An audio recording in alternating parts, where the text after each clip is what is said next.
Avec Michel Simès, elle est l'un des médecins les plus célèbres du paysage audiovisuel français. Il faut dire que Marina Carrère d'Ancos s'est fait une place de renom aux commandes du magazine de la santé, France 5.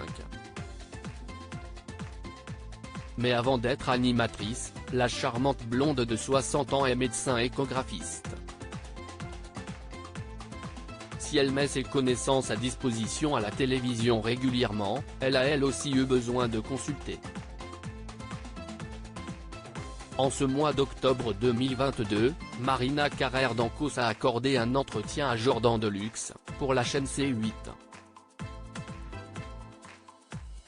L'occasion pour elle d'évoquer sa relation avec son ex-acolyte Michel Simès, mais aussi une certaine pathologie dont elle souffre et qui pourrait lui être fatale.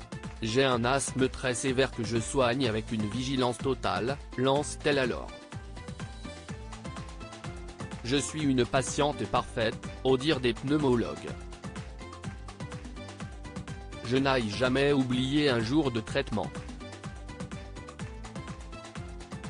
Une bonne élève qui ne prend donc aucun risque, elle qui craint la mort.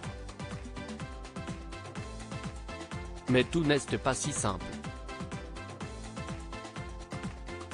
Son interlocuteur semble surpris de la voir si sérieuse dans son traitement, pensant alors qu'elle n'a besoin que de quelques bouffées de Ventoline, un médicament à base de salbutamol utilisé par les personnes souffrant d'asthme.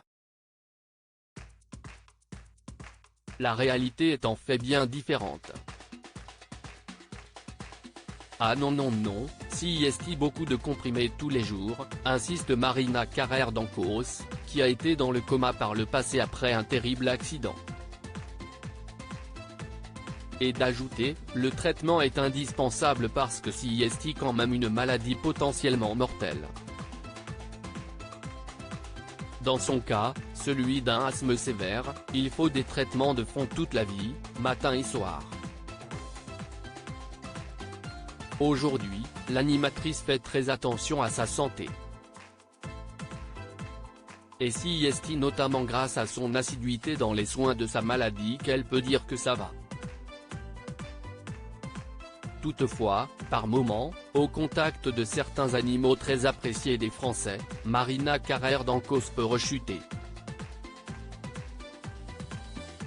À part si je croise un chat, tout le reste va bien.